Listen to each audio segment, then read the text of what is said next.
Muchas gracias por la organización del evento, a quienes hicieron posible también que nosotros con Karen podamos estar acá compartiendo con ustedes este momento en el marco de la conmemoración de los 50 años del golpe.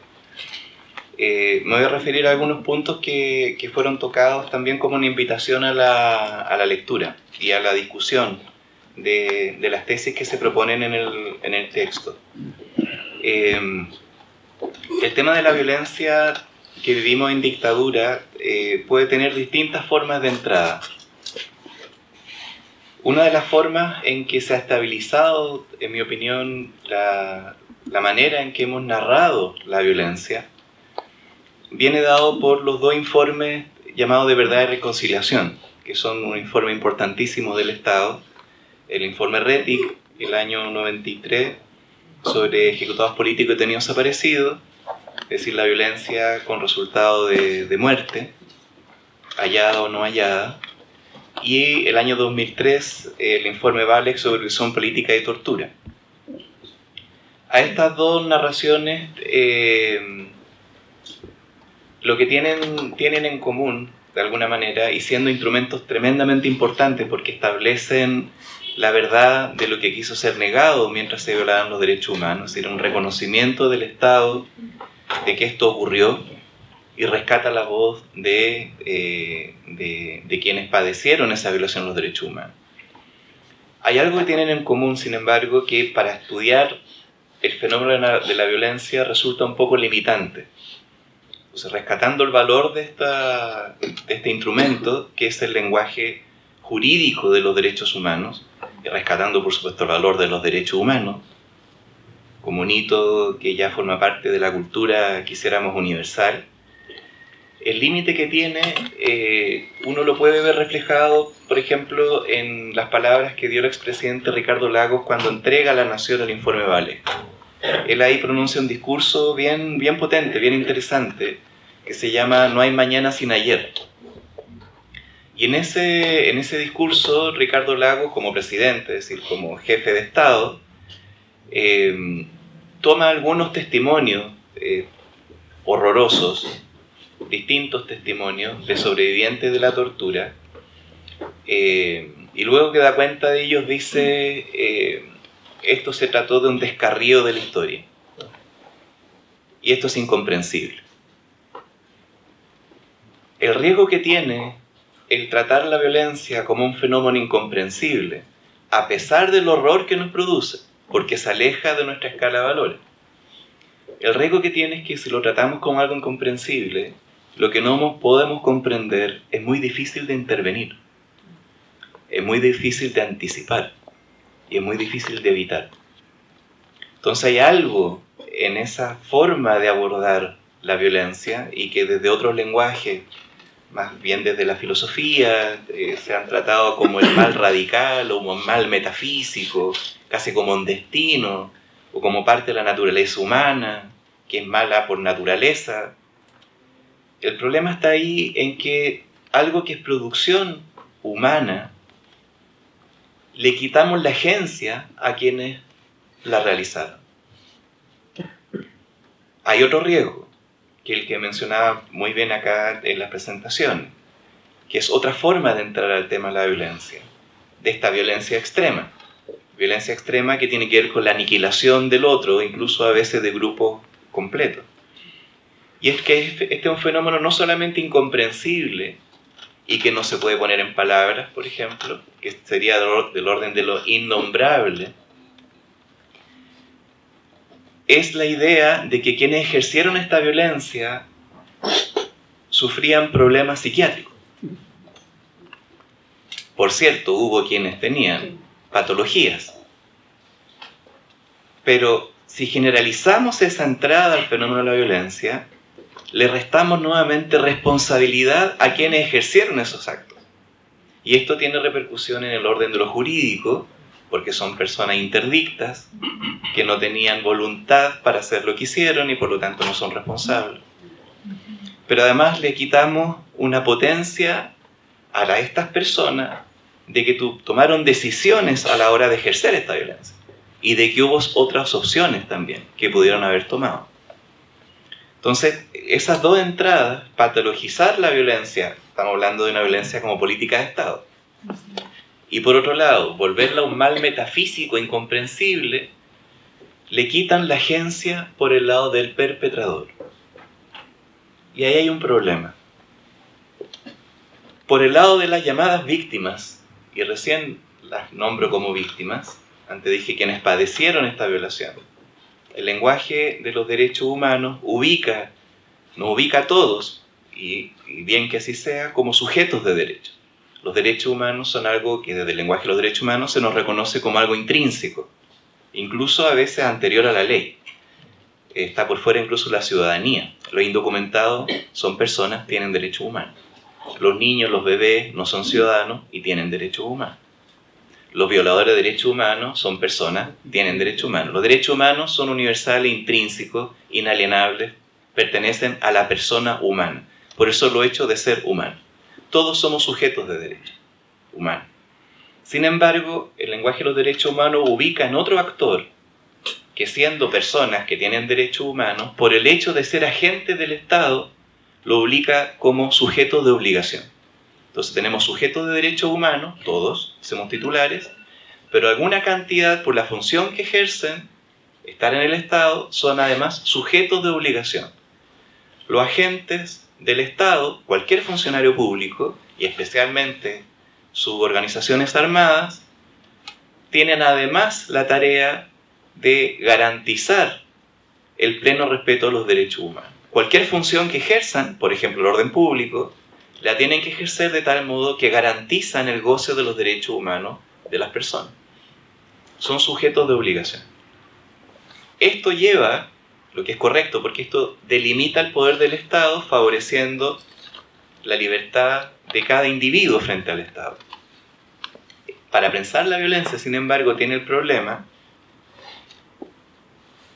que ubica la violencia que se produjo, por ejemplo, estos 17 años de dictadura, en el ámbito de los violadores de los derechos humanos, que es el lenguaje de los informes. Quienes ejercieron la violencia fueron los agentes del Estado, son los perpetradores. Sobre quienes las ejercieron son las víctimas de la violación de los derechos humanos. Problema acá, por un lado, la violencia no solamente la ejercieron los agentes del Estado. Queda oculta la población civil que no son agentes del Estado y que participaron en la producción social de la violencia, y esa es la propuesta, mediante distintos mecanismos. Por ejemplo, mediante la delación, la colaboración, la entrega de información. Sin esa participación de la población que no es agente del Estado, estas violaciones masivas a los derechos humanos no hubiesen sido posibles. La población queda fuera de los informes. ¿Sí? Hay algunas partes de este informe, esto fue un debate metodológico, se incorporaron o no lo que llamaron violencia política. Y gracias a que se incorporó, hay en el memorial, por ejemplo, de ejecutados políticos detenidos desaparecidos, además de haber ejecutados políticos detenidos desaparecidos, víctimas de la violación de los derechos humanos, también hay agentes del Estado, del lado de los perpetradores, que murieron en enfrentamientos armados, porque fueron víctimas de la violencia política. Entonces, eso enreda ya un poco el asunto. Pero la población en general está fuera. Y por el lado del otro actor, las llamadas víctimas de los derechos humanos, de la violación de los derechos humanos, y si pensamos en el memorial nuevamente como ejemplo, tenemos nombres completos con fecha de nacimiento y fecha de muerte. Pero lo que desaparece ahora de esta categoría es que muchos de ellos, especialmente que fueron masacrados entre el 74 y el 76, y el 11 de septiembre particularmente, no solamente eran víctimas, sino que eran luchadores y luchadoras sociales, que tenían militancia, tenían proyectos de sociedad, tenían identidad política. Y es por eso que fueron masacrados. Eso desaparece en la noción. Se le quita la agencia ahora por el lado de la víctima. Queda un poco acá como que es una víctima pasiva a quien se le violan sus derechos. Y resulta que o estaban siendo derrocados, o estaban resistiendo, o estaban enfrentando la dictadura de distintas maneras. Entonces, en Chile, en la forma en que narramos estos hechos, una de las consecuencias que tiene es que la forma de memoria rescata la figura de las víctimas, bien, pero no rescata la figura de los luchadores sociales por la democracia. No tenemos monumento a los luchadores sociales. Si uno va a Francia, uno va a Italia, uno ve las placas de quienes se levantaron en armas contra el nazismo y el fascismo y son considerados resistentes, héroes de la democracia. En Chile hablar de que una de las formas de las luchas fue el enfrentamiento armado contra una dictadura terrorista es prácticamente un tabú. Sin embargo, tenemos la noción de víctima de violación de los derechos humanos. Entonces, es complejo. Hay una ganancia enorme en haber adoptado como parte de nuestra cultura política, y especialmente la izquierda, que históricamente no tenían el discurso de los derechos humanos, sino era el discurso de la emancipación, el fin de la explotación, el fin de la opresión social, por la justicia social. El lenguaje de los derechos humanos se identificaba como proveniente del liberalismo, fundamentalmente, individualista. Sin embargo, los derechos humanos fueron una conquista. Durante la dictadura permitieron resistir, denunciar lo que estaba ocurriendo, y ahora forman parte, evidentemente, de la cultura política de la izquierda, y gracias también a su participación es que los derechos humanos se han ido expandiendo junto a otros sujetos sociales, como el movimiento feminista, ecologista, etc., para ampliarlo a otros sujetos y a otros derechos, y no solamente el del hombre blanco de clase media, propietario. Los derechos humanos son una conquista civilizatoria, pero ojo con que nombremos todo solamente desde ese lenguaje. La violencia tiene más dimensiones que derechos que se violan, y tiene más actores que los agentes del Estado. La población no fue pasiva frente al ejercicio de la violencia, también participó en ella, pero también la enfrentó y la resistió. Y del lado de las víctimas de la violación de los derechos humanos, no solamente fuimos víctimas, sino que éramos luchadores sociales, y en razón de eso es que se nos violaron nuestros derechos humanos. ¿Cómo rescatar ese lugar también? Para conectarnos con esa memoria. Y no solamente con la memoria del horror. Porque esto también es una pedagogía. Y parte de la pedagogía de recordar la violencia, que es fundamental, lleva en parte, si no nos conectamos con esas luchas, con esas militancias, con esos proyectos, con esas formas de vida, con esos amores, lleva a que cualquier cambio radical que se proponga a la sociedad, está el fantasma de que viene el horror nuevamente y se reactiva el trauma. Entonces, ¿cómo trabajar el tema de la violencia reconociendo el lugar del lenguaje de los derechos humanos, pero abriéndolo hacia otra forma de comprensión? En parte es a eso lo que invita este texto. Entremos a estudiar la violencia. Cómo se produce la violencia, reconociéndole agencia tanto a quien la ejerció, tanto sobre quién se ejerció, a quien la resistió, a quien la observó, a quien fue testigo, a quien cambió de bando. Es decir, acá hay una complejidad que va mucho más allá de lo que en buena manera conquistamos con esos informes llamados de verdad y reconciliación. Por ejemplo, hay un fenómeno de la violencia que no está recogido en los informes, que es el de los allanamientos masivos de las poblaciones. Entonces, cuando llevamos un nivel de cifras, que es lo que hacemos los sociólogos, que traducimos estos fenómenos en datos, el informe Rettig habla de 3.197 ejecutados políticos detenidos desaparecidos. Si lo ponemos al lado de los 30.000 detenidos desaparecidos en Argentina, y esto de las cifras siempre es complicado, pero esa es la cifra en que se estabilizó, uno dice, uy, estos son mucho menos. Si lo ponemos al lado de los 350.000 de Guatemala, en la misma época, Guatemala se habla de genocidio en los juicios. Aquí se habla de violaciones de los derechos humanos, de crímenes de lesa humanidad. Allá directamente genocidio. 350.000 versus 3.197, pareciera que esta fue una dicta blanda.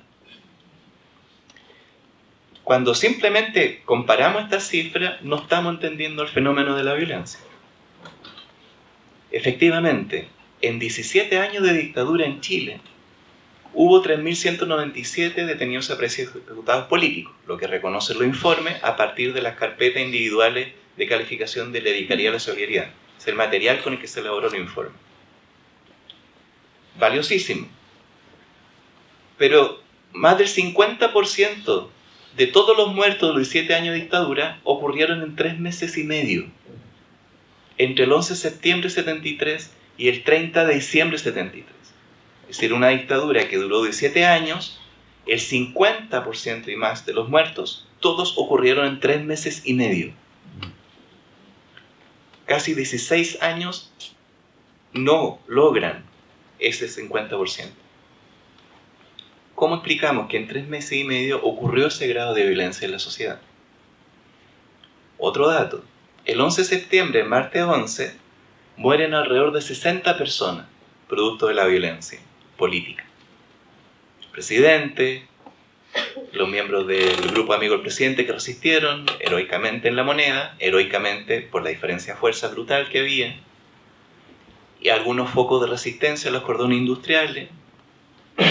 Al finalizar el martes 11, medianoche, Patricio Carvajal, que era el jefe del Estado Mayor, enlace de toda la rama de las Fuerzas Armadas, con Pinochet, que estaba coordinando desde el Comando de Telecomunicaciones en Peñalolén a los pies de la cordillera, en Santiago, le manda un informe y le dice: misión cumplida, el país completo está bajo control.